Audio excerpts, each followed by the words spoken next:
of Sanko, we know that Sanko is linked to the ANC. But it doesn't mean that Sanko is a political party. They are, yes, they chose to associate themselves with a particular political party, but they are not a political party. So there's the distinction. Your right to associate at other levels must not create a problem for you here in relation to the organization itself. Because this is not a political party process. There are elections for political parties where power can be contested at other levels. This is about civil society organization. So let me get to the question that was raised about the issue of the report, and I think it's a very, very important point. The report, the Oversight Committee will prepare a report about the process. Now listen very carefully, the mense my nou mooi luister, dat recording nou wat ek sê, wat gaan hoor wat ek sê. Everybody who is unhappy with any aspect of the process, anybody is unhappy. Be unhappy from an informed point of view. Wait till that report comes, you look at that report, you say, nah, they mentioned super. Now we can take issues up. We're going to immediately now let GreenCape know these are objections. We can inform the local government, the provincial, and national government. You guys, national government, provincial, you guys say you recognize them, but these are not the genuine representatives. Look at what they did. So wait for the report, and on the basis of the report, you then file and lodge your objections. And the meeting after break and the meeting is not going to happen. Make your objection from an informed position when you have a document of evidence on which you can base why you object and the basis of your objection. So the report must be made available of this process to anyone who wants a report. There can be no principle that is not applied of the right of access to information on this process in order for you to exercise the right. But everyone in the Constitution has the right of access to any information they need in order to exercise their rights. That's a constitutional principle, and that principle will be applied here. Okay? Let's deal with the question that was raised also about Kusatu, saying that Kusatu didn't pitch up to vote on the day. That point was clarified. Kusatu is an umbrella body, and they are members in this community. There were two nominations, valid nominations for two umbrella bodies. They were declared elected as nominated. They were unopposed. There were no 3 or 4, 5 structure. And no one can dispute that Kusatu is an umbrella body for Labour. No one can dispute that SATU is an umbrella body for Labour because they are affiliates. They have affiliates. We know they have affiliates.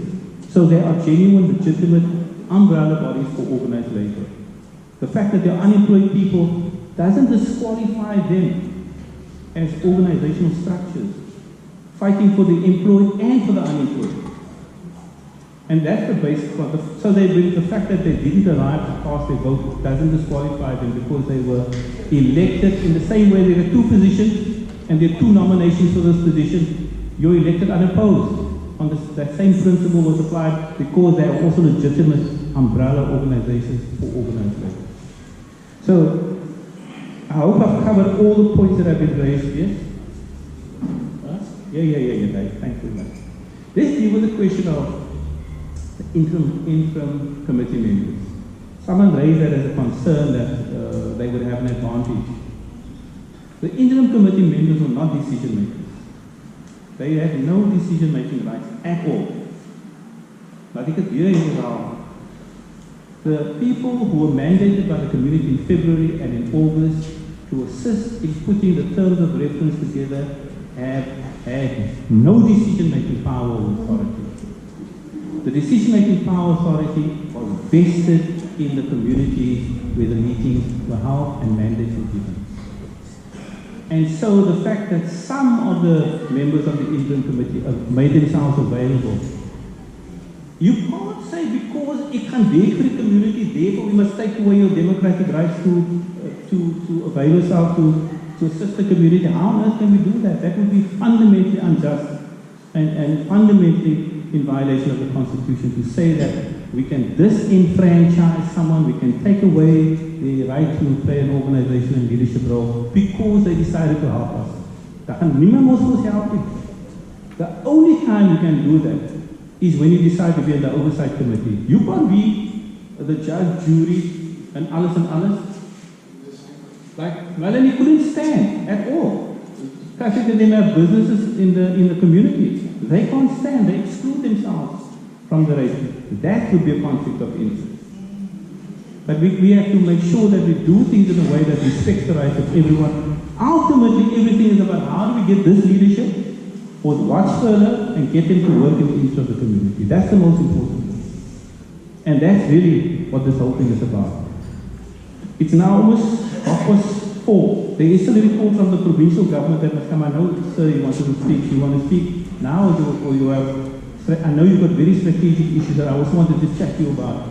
I think there's a way in which some of the concerns that you raise can be dealt with. Perhaps when you have that report, I have no problem also meet with you to discuss how best you can manage that process. Okay, sure.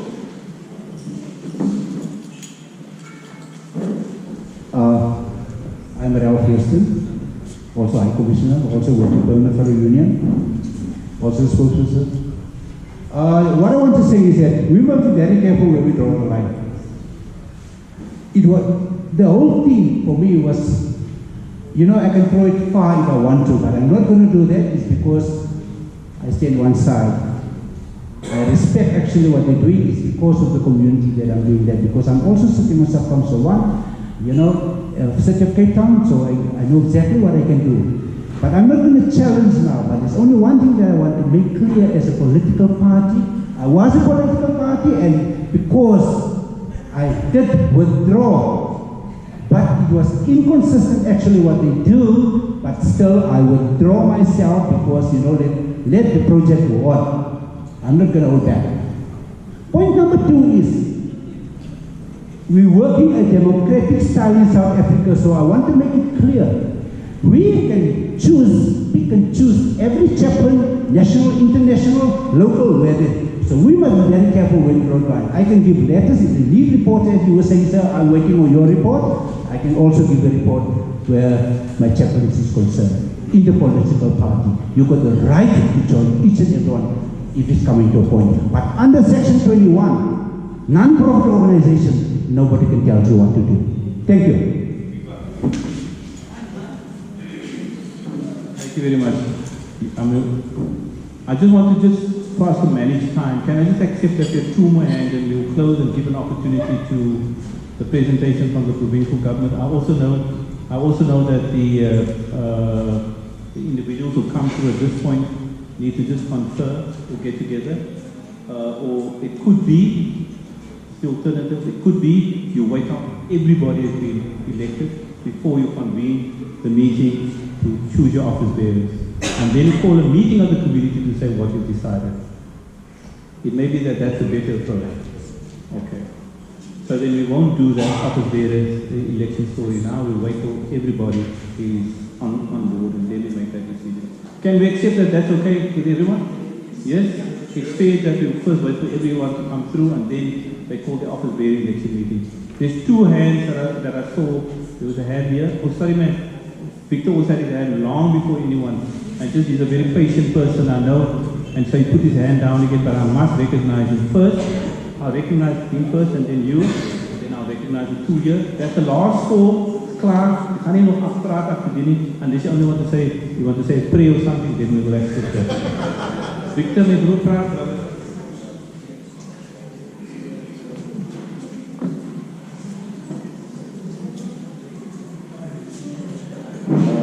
Everybody present, let us not forget why we are here. We are not here to deliver critique on a process that is a running train that is pulled out of the station. I'm not here to console or to condone, but the economy needs us in the business sector, needs us to be there. You see, my organization didn't put anybody forward. We didn't nominate any. We nominated a different organization that was not even part of us. So there's many technical things that you can uncover. You can even go to a constitutional lawyer and solve this process. But there's my thing. We need investors on the floor here. You need to go out and promote this thing further. We don't need to claw each other's throats and try to succumb to personal grievances and agendas. I, for one, could have come this morning and I could have said, this and then, but I went and had a moment of clarity, you know. And the best thing I can say to this entire process is, you, the people of Atlantis, in 2008, and it was a conceptualization. To me, in that conceptualized stage, we didn't even know that there would be a law passed by Parliament.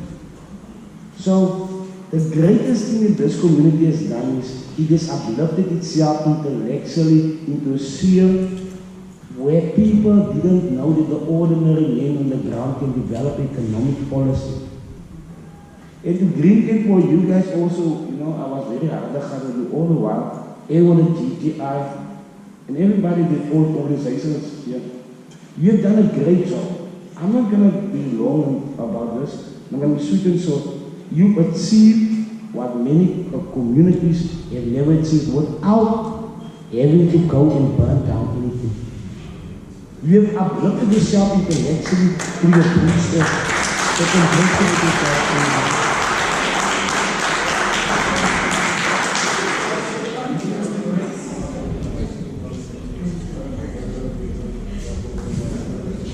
Okay, good afternoon, ladies and gentlemen. I've just got a concern about the mobilization of the structures in Atlantis. It was a great concern after this lady of the youth spoke to us. I've known guys have sent out flyers and stuff like that. But we need to rethink this because that's important for even in the business structures. Because we should have a process where we facilitate and invite all the small youth structures, not structure but individuals, and say, come, let's organize an umbrella body so that we can work with it. And you know it's a structured body and it's operational. So that's my first comment. In terms of the election process, I've known there's some of the people have mentioned the disputes and that, but nothing has been mentioned on the screen that now we receive electronic disputes regarding the elections. I would just like to know that as well. I think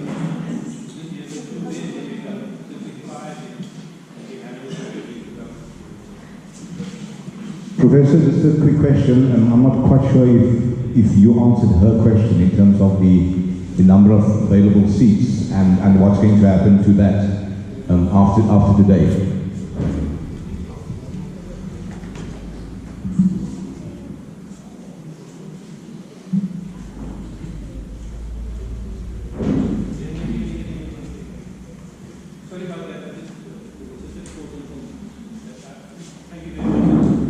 Can I continue? Hi, good afternoon. My name is Alan Beekes. Okay, I have a few points or a few questions that I would like to ask. There was a lot said from the table concerning what has happened during the process. Okay? In the slide that was shown around the communication, okay, there was a last one. People cannot see here from the back very clearly, but there was a last one regarding disputes or people not feeling happy with the process. As the interim committee and the people that's on GreenCape's email list sharing communication, there were two organizations or two people that made disputes or questioned the process. To date, these issues were not addressed. Email communication has gone out in almost like quelling the people's concerns. That is the one thing. Nowhere in the terms of reference do we see that there are mechanisms that was put in place and space for people to raise their concerns and space to address it. In my opinion, these concerns were just brushed aside because the process had to go on. It almost comes across as a rush process the past couple of months that this has been going on. You have made a comment about people registering yesterday and standing for elections and the criteria that was followed. The communication from GreenCape was not very clear. And if you would go out to anyone on the street now, any other organization, people would tell you that the communication was very ambiguous in how they share the communication, who can stand on what grounds, what criteria. All right? And I think that was to create confusion for people not to know exactly how this process is going to pan out. A comment was made about your involvement in the youth. With all due respect, Professor, you don't know Atlantis as we do. Nor one of the interim OC committee members that was facilitating this process. You don't know Atlantis, you don't know Atlantis' track record, nor do you have enough knowledge of the people's involvement within this room. All right? And to make a judgment on that, or even to make a comment on that, I don't think that's substantiated. With regards to the youth, it's of concern. All right? If these two youth organizations were not legitimate or credible, why did the OC with the IC and would whosoever's advice let these two names appear on the ballot? For what it seems to be now, it's almost like it was a tick box exercise just to get this process through, and today we are getting this wonderful news and revelations in front of the community that in hindsight, this is what we've decided to do based on this new revelations of criteria. Okay, there are other organizations which has popped up last year, which I see people being nominated. You're speaking about news, sir. So, I'm just concerned. This is my last point. What if the people in this room today decide to declare this elections null and void, or this whole process? What would be the next step?